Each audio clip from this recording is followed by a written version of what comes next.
આજે ગુજરાતના લોક લાડીલા 8 પાસ મંત્રી એમણે એવું નિવેદન કર્યું ગૃહની અંદર, વિધાનસભાની અંદર, કે અમે ટીવી જોતા હતા ત્યારે અરવિંદ કેજરીવાલે એવું કીધું કે કોહલી છે એ કોહલી સમાજના બેટ્સમેન છે, આ જોઈને અમને હસી હસીને પેટમાં દુખવા આવ્યું.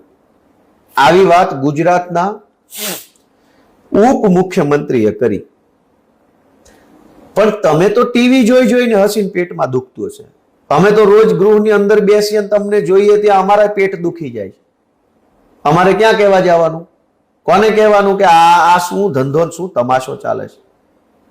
એક વખત જો ગુજરાતની વિધાનસભા લાઈવ કરી દેવામાં આવે ને તો આખા ગુજરાત હસી હસીને પેટમાં દુખી જાય ને એ લેવલનો તમાશો તમારા બધા ભાજપ વાળા રોજ સવારમાં કરે છે વિધાનસભામાં.